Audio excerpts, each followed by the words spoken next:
Oke, materi kali ini kita akan berbicara sedikit mengenai 5R atau 5S. Mungkin teman-teman dari rekan AJ sudah ada yang pernah tahu 5R atau 5S. Kita akan bahas sedikit dan kita perkenalan mulai dari ini. Kita akan melihat beberapa gambar. Kalau teman-teman bisa lihat di sini ada 6 gambar. Apa yang akan teman-teman bayangkan atau rekan-rekan bayangkan kalau kita bekerja di tempat yang seperti ini? Akankah kita bisa efektif? Ataukah mungkin kita bisa cepat menemukan barang-barang yang kita inginkan? Mungkin kita setuju ya, pasti akan sulit kalau kita bekerja di tempat seperti ini. Pasti juga kita kalau bekerja di tempat seperti ini jelas akan memboroskan waktu, memboroskan tenaga, dan sebagainya. Nah, jadi inilah yang dimaksud dengan 5R. 5R itu adalah kepanjangan dari ringkas, rapi, resik, rawat, dan rajin. Atau biasanya kalau dalam bahasa Jepang, karena kita biasanya ini muncul dari bahasa Jepang, kita kenal dengan ini seri, itu ringkas, seiton itu rapi, seiso itu resik, seiketsu rawat, dan terakhir shitsuke atau rajin. Nah, ini juga ada urutannya. Jadi kita tidak sembarangan bahwa 5R itu kita bisa mulai dari rawat atau kita mulai dari rapi. Jadi urutannya adalah dari paling atas, yaitu ringkas dulu, lalu kemudian rapi, resik, rawat, dan rajin. Sebenarnya ini adalah hal dalam bentuk logika. Coba kita bayangkan dalam suatu ruangan penuh barang sesak, atau bayangkan lingkungan kerja teman-teman itu penuh sesak, tidak jelas itu barang apa yang ada di situ, tidak seharusnya, dan itu kotor. Kira-kira apakah teman-teman akan melakukan resik terlebih dahulu? Pasti enggak. Kita akan lakukan dengan meringkas atau memilah-milah dulu. Mana sih yang masih perlu, mana sih yang nggak perlu. Ketika kita sudah bisa meringkas, lalu hanya ada di situ area kita itu barang-barang yang kita perlukan, maka kita baru bisa melakukan yang namanya rapi. Kita merapikan. Kita taruh tempatnya barang A, B, C sesuai dengan lokasi dan tempatnya. Lalu setelah itu ketika semua sudah tertata, kita baru bisa tahu ruangan mana, area mana yang harus kita bersihkan, atau mana sih titik-titik yang kotor, sehingga kita bisa baru melakukan resik. Setelah kita tiga-tiganya kita lakukan, kita lalu melakukan hal yang namanya rawat. Kita merawat kondisinya, kita berikan identitasnya, lokasi A untuk barang A, lokasi B untuk barang B, sehingga nantinya ke depan ketika kita tahu kondisinya tidak sesuai standar itu, kita tahu kita harus melakukan apa. Lalu dari situlah muncul yang namanya rajin. Kita melakukan segala sesuatunya terus menerus, dan itu menjadi kebudayaan, menjadi kebiasaan buat kita. Jadi sebenarnya 5R itu apa? 5R itu adalah sebenarnya teknik, atau kita bisa bilang panduan bagaimana kita memberikan kondisi yang baik terhadap area kerja kita. Kita lakukan 5R tadi sehingga segala sesuatunya itu sudah ada tempatnya, semuanya sudah rapi, semuanya kita bisa cari, kita bisa temukan dengan cepat, dan pekerjaannya sebagai efisien. Jadi itulah tujuannya kita melakukan 5R. Ini, kenapa sih kita harus 5R?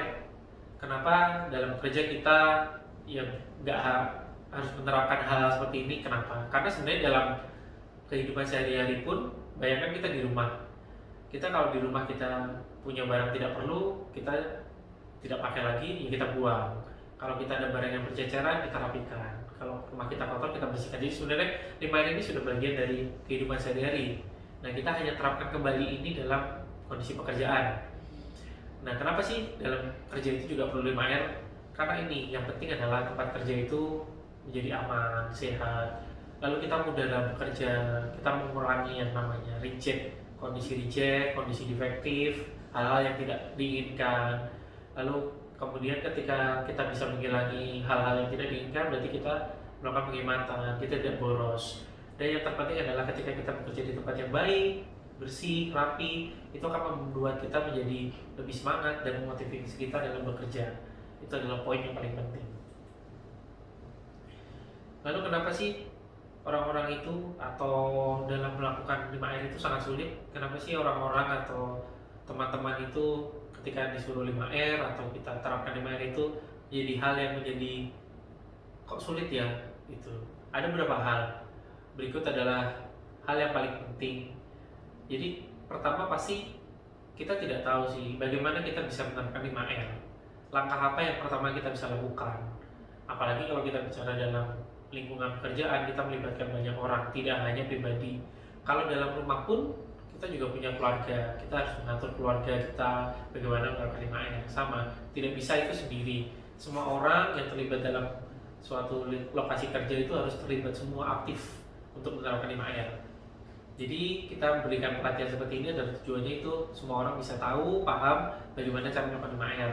Setelah kita tahu caranya, kita bisa mulai menerapkan 5R step by step. Kadang juga perusahaan atau manajemen itu tidak merasa 5R itu perlu, tidak dianggap itu menjadi hal yang penting, sehingga akan sulit juga karyawan menerapkan 5R. Dan biasanya ini kita pasif, kita menunggu orang lain mulai tahu area kotor, yaudahlah nanti biar orang lain bersih. Tahu area kita nggak rapi, nanti deh biar orang lain. Nah inilah yang membuat kita sehingga nggak bisa melakukan 5R. Dan kadang memang yang namanya hal boros, sia-sia, atau yang kondisi tidak baik itu kadang entah kenapa sulit kita temukan gitu. Jadi sudah nyata ada di depan mata, tapi mungkin karena kita kurang care, kurang tahu bagaimana harusnya itu menjadi suatu keborosan atau kesia-siaan, sehingga kita tidak tahu itu harusnya dibenarkan atau diperbaiki. Nah ini saya mulai bahas satu-satu. Ringkas sendiri itu apa? Jadi ringkas itu sebenarnya tujuannya adalah konsepnya memilah atau memilih mana sih barang yang masih harus kita pakai. Jadi kita membedakan nih, ada barang-barang yang memang sudah tidak terpakai, mana sih ada barang yang memang masih kita gunakan atau mungkin akan kita gunakan tapi nanti. Nah kita harus tentukan ketika memang sudah tidak dipakai, lebih baik itu kita singkirkan dari area tersebut. Bisa dibuang, bisa ditaruh di tempat lain yang lebih sesuai. Jadi tujuannya adalah menghilangkan barang atau kondisi yang tidak sesuai di area itu atau tidak kita gunakan lagi. Kita bisa contohnya nih, misalnya memberikan label-label identitas terhadap setiap barangnya. Mana nih kita taruh satu, oh ini area yang masih kita pakai, satunya sudah tidak pakai. Nanti setelah itu kita bisa bersihkan untuk barang-barang yang tidak terpakai lagi. Tujuannya apa? Berarti sebenarnya untuk membebaskan ruangan, sehingga ruangan itu lebih enak, kita lebih luas lagi. Ketika kita sudah penuh sesak, barangnya penuh, gak jelas, ketika kita bisa duduk-duduk, sehingga mulai kelihatan nih area yang sempit tadi menjadi lebih besar, sehingga kita bisa melakukan kegiatan lainnya. Kalau kita lihat gambar di sini, ini adalah di bagian kiri, ini area gudang. Jadi kita lihat kalau di area kiri itu kondisinya seperti apa. Kalau kita bisa lihat penuh sesak, kita bayangkan itu mungkin ada barang yang tidak terpakai lagi juga masih ada di situ. Sepertinya ruangannya kecil, tapi begitu kita lakukan ringkas, kita lihat ternyata ruangannya itu menjadi kelihatan lebih besar. Padahal sebenarnya ini adalah area yang sama, tapi karena barangnya yang sudah tidak digunakan dipisahkan, hanya barang-barang yang terpakai di area tersebut, area itu jadi lebih besar, terlihat lebih besar, lebih lebar dan lebih luas. Sehingga tujuannya adalah efeknya memudahkan kita bekerja, memudahkan kita bergerak, aksesnya lebih enak, dan sehingga kita bisa tahu nih mana saja yang masih kekurangan, masih ada kondisi yang kurang oke, itu kita bisa lebih tahu dari situ. Lalu selanjutnya adalah rapi. Rapi sendiri itu adalah tujuannya seperti mengatur bagaimana kita mengidentifikasikan, menata dalam mudahnya. Jadi kita menata mana yang tadi kita sudah sortir, mana barang-barang yang bisa kita gunakan, kita rapikan dalam tempatnya. Nah jadi ketika kita sudah punya barang, kita bisa lakukan dengan namanya identifikasi. Misalnya kita punya barang A, kita taruh di lokasi A. Nanti kita punya barang B, kita taruh di lokasi B sesuai tempatnya. Ini bisa kita lakukan dengan cara misalnya melakukan coating atau cat lantai, bisa marking, kalau kita bisa kenal dengan namanya marking, atau kita bisa lakukan labeling, berikan identifikasi dan lain-lain.